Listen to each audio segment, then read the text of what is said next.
नमस्कार, मेरा नाम है अंजलि अंजू गुप्ता और आप जुड़े हैं एनपीजीसी डिबेटेबल्स में। हमारे साथ स्टूडियो में है मिस प्रज्ञा द्विवेदी जी, जो कि एक एनजीओ ओनर है, मिस्टर प्रशांत सिंह, जो एक फूड चेन कंपनी को ओन करते हैं, मिस शिवानी कलानी, जो कि नेक्टर कंपनी की ओनर है, एंड मिस साक्षी पाठक, जो कि हैंडलूम कंपनी रंगकारी की ओनर है। तो चलिए प्रज्ञा, आपसे शुरू करते हैं। आप तो एक एनजीओ चलाती हैं, आप क्या सोचती हैं, मेंस्ट्रुएशन लीव यानी पेड पीरियड लीव्स विमेंस को मिलनी चाहिए कि नहीं? According to me menstrual leave मिलनी चाहिए बिकॉज वुमेन्स को इस टाइम पे काफ़ी एंग्जाइटी, पेन, डिप्रेशन का शिकार होती है, तो इससे वो काम नहीं कर पाती हैं।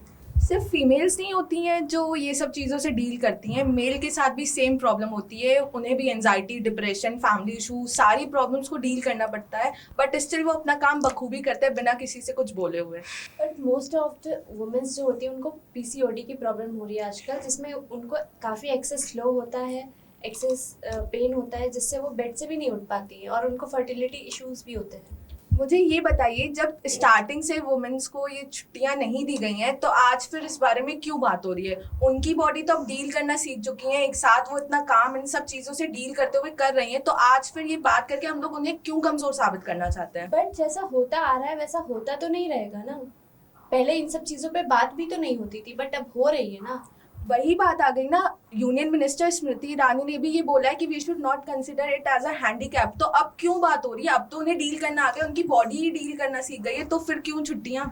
बट हर जगह हाइजीनिक वॉशरूम भी तो प्रोवाइड नहीं किए जाते हैं। आप हाइजीन की बात कर रहे हो, पहले तो आप एजुकेट करो वुमेन को कि पैड को डिस्पोज कैसे किया जाता है। हम सब ने देखा है कि पब्लिक वॉशरूम में इतनी गंदी तरीके से पैड डिस्पोज होते हैं कि ये हाइजीन मेंटेन तो नहीं करता बल्कि और खराब करता है। शिवानी जी, आप पेन और हाइजीन को एक तराजू में मत तौलिए। लेकिन शिवानी एंड प्रज्ञा, मैं आपको रोकना चाहूंगी। हमारे साथ स्टूडियो पे इस टॉपिक की expert, gynaecologist and a medical firm owner miss Aditi Mishra ji भी जुड़ी हैं। आदिति, एज एन एक्सपर्ट, आप इस टॉपिक पे क्या सोचते हैं? देखिए, मुझे ये लगता है कि वुमेन्स का हाइजीन मेंटेन करने का एक मेजर रोल है उनके ड्रेस कोड में भी। बिल्कुल। कई सारे वुमेन्स को ऐसे ड्रेस कोड्स में रहना पड़ता है कि ऐसे में अगर शिवानी, आपको मैं रिप्लाई करना चाहूँगी कि ऐसे में अगर वो वॉशरूम जाती हैं और वो पैड को डिस्पोज कर रही हैं, रख रही हैं, कई बार उन्हें नहीं पता होता कि मैं कैसे उसको फोल्ड करूँ, फिर उसी गंदे फ्लोर से पिक करूँ एंड रखूँ। तो मुझे ऐसा लगता है कि पहले तो वुमेन्स को इस चीज़ पे एजुकेट करना चाहिए, और यहाँ तक वुमेन के साथ साथ मेंस को भी इस चीज़ पे एजुकेट करना चाहिए ताकि वो उनको हेल्प कर सके, क्योंकि मेंस हमारा एक मेजर रोल प्ले करते हैं सोसाइटी में। जब उनको एजुकेशन होगी और साथ ही साथ हमारी गर्ल्स को भी एजुकेशन होगी, तो वुमेन के लिए ये ईजी होगा कि उस चीज़ को कैसे समझे, उस चीज़ पे कैसे रिएक्ट करे, और वो चीज़ उनके लिए आसान होती चली जाएगी। करेक्ट। जैसे आपने मेन की बात करी, तो हमारे स्टूडियो में एक मेल भी मौजूद हैं। देखिए प्रशांत, आप एक फूड चेन रेस्टोरेंट के ओनर हैं। आप एज अ मेल मेंस्ट्रुएशन के टॉपिक के बारे में क्या सोचते हैं, और क्या उसकी पेड लीव्स के बारे में आपकी कोई राय है? Thank you Anjali. मैं इस पर ये कहना चाहूँगा कि ये एक ह्यूमन बायोलॉजी का पार्ट है और फैक्ट भी है कि वीमेन को वो डिस्कम्फर्ट फेस करना पड़ता है, और ऐसी सिचुएशन में उनसे कोई काम करवाना कितना मुश्किल हो सकता है। आप चाहें कि वो पूरे फोकस से कोई काम करें जब वो खुद एक डिस्कम्फर्ट से गुजर रही हैं, तो ज़्यादा पेनफुल होने पर उन्हें इमोशनली भी अफेक्ट कर सकता है। प्रशांत, मैं यहाँ पे आपसे डिसएग्री करूँगी। मुझे लगता है सिर्फ किसी का डिस्कम्फर्टेबल फील करना एक इतना स्ट्रॉन्ग रीज़न नहीं है कि हम मेंस्ट्रुएशन की ये मैंडेटरी लीव प्रोवाइड करें। और जैसे शिवानी ने कहा कि सिर्फ फीमेल्स ही नहीं है जो ये सब सफ़र करती हैं, मेल एम्प्लॉयज़ भी हैं। और अगर आप एक फर्म चला रहे हो तो आप ये देखोगे कि दोनों में इक्वालिटी बनी है। तो अगर हम ये देखते रहें कि कोई बीमार है, कोई फीवर है, या कोई और सीरियस कंडीशन है या नहीं सीरियस कंडीशन है, तो उसमें हम अगर छुट्टी देते रहेंगे तो क्या आपको लगता है कि कोई फर्म काम कर पाएगी, कुछ कर पाएगी? देखिए साक्षी, यहाँ पे बात मेल्स या फीमेल्स के डिस्कम्फर्ट की नहीं है, क्योंकि वैसे भी जो मेल्स को डिस्कम्फर्ट होते हैं वो साइकोलॉजिकल होते हैं, जो फीमेल्स को होते हैं वो साइकोलॉजिकल प्लस बायोलॉजिकल दोनों होते हैं। तो ऐसे में हम दोनों को कंपेयर तो नहीं कर सकते। इनको कंपेयर तो नहीं किया जा सकता है, बट जब बात आती है सैलरीज की या वेजेस की, तो वहाँ पे कंपैरिजन बहुत प्रॉब्लम करता है। वहाँ पे फीमेल्स बोलती हैं हमें इक्वल पे नहीं मिलता है, हम सेम काम करती हैं, तो वहाँ पे वो ये क्यों भूल जाती है कि हम उन्हें ये एडिशनल फ्लेक्सिबिलिटी भी दे रहे हैं वर्क प्लेस में। तो यहाँ पे हम एम्प्लॉयमेंट की बात करें ही कैसे? कई फर्म्स में यही होता है कि मेल की तरफ से यही बात आती है कि उनका फर्म जेंडर इक्वालिटी पे बात करे, लेकिन ऐसा हम कैसे करें? वैसे भी right of women to menstrual leave 2022 के बिल के एक रिसर्च में बताया गया था कि 40% गर्ल्स अपना स्कूल मिस कर देती हैं। क्यों? पीरियड्स की वजह से, जो आगे जाके उनके एकेडमिक्स पे असर डालेगा।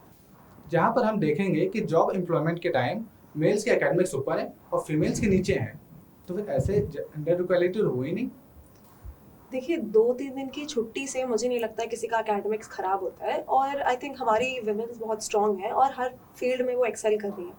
अगर आप एग्ज़ाम्स देखें तो उसमें भी वो कई एग्ज़ाम्स में बहुत अच्छे नंबर्स लाती है, टॉपर्स होती हैं। और बात अगर एम्प्लॉयमेंट की है तो सिर्फ यही रीज़न नहीं होता है कि उनके ग्रेड्स कैसे हैं, बट ये भी होता है कि एक फ़ीमेल में बहुत जिम्मेदारी होती है, उन्हें घर देखना होता है, उन्हें फैमिली देखनी होती है, और एक एम्प्लॉयर इसी रीज़न की वजह से उन्हें एम्प्लॉय करने में झिझकते हैं। और अगर आप मेंस्ट्रुअल लीव का कॉन्सेप्ट भी उस लिस्ट में ऐड कर देंगे तो क्या आपको लगता है कोई उन्हें एम्प्लॉयमेंट देगा? बस ऐसे ही आपकी ऐसी ही सोच की वजह से एम्प्लॉयमेंट में दिक्कत आती है। और ऐसे ही केस हुआ था महाराष्ट्र में, जहाँ पे 10,000 वुमेन को अपना यूट्रस हटवाना पड़ गया सर्जिकली। क्यों? सिर्फ अपनी जॉब बचाने के लिए। और शायद उनको हायर करने वाले की सोच भी आप ही जैसे लोगों की होगी। आप बात कर रहे हैं मेरी सोच की, बट आपको पता है मैं एक वुमेन एंटरप्रेन्योर हूँ और मेरी फर्म में 60% मेरी एम्प्लॉयज़ फीमेल्स हैं। और अगर मेरी यही बैकवर्ड सोच होती तो आपको लगता है मैंने उन्हें एम्प्लॉयमेंट दिया होता?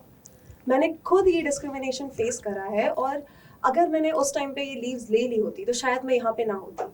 देखिए साक्षी, इस बात पे हम ये प्रशांत, आप दोनों के ही पॉइंट्स वैलिड हैं, शायद चाहे साक्षी आपके हों चाहे प्रशांत आपके हों।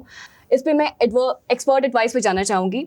अदिति, आप बताइए, आप क्या सोचती हैं इस पे? देखिए, कॉर्पोरेट सेक्टर्स में विमेन और मेन के बीच में कितना गैप है ये हम सबको पता है। उनको सेम सैलरी के लिए भी अपने लिए फ़ाइट करनी पड़ती है, और इवन अगर उनको सैलरी हाई मिल भी रही है तो उनसे मच मोर वर्कलोड और उनको डिस्क्रिमिनेशन के थ्रू देखा जाता है। वाइट कॉलर जॉब्स उन्हें प्रोवाइड नहीं की जाती है।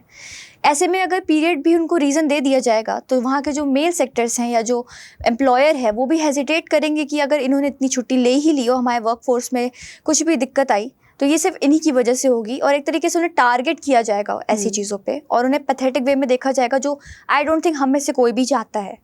मुझे ऐसा लगता है कि अगर जो बड़े सेक्टर्स हैं या कोई भी एम्प्लॉयर है उसको ये चीज़ ध्यान में रखनी चाहिए कि या तो वो वुमेन्स को एजुकेट करे, उनको कंफर्ट प्रोवाइड करे, या फिर उनको इस एक चीज़ ऐसे भी करी जा सकती है कि उनको इस चीज़ पे आप स्पेशल लीव अगर नहीं प्रोवाइड कर रहे हैं तो आप मेन और वुमेन दोनों को लीव प्रोवाइड करिए, एंड वुमेन को थोड़ा सा एक्स्ट्रा मान लीजिए कर दीजिए। 1 से 2 दिन कर देंगे तो कुछ ज़्यादा घट नहीं जाएगा।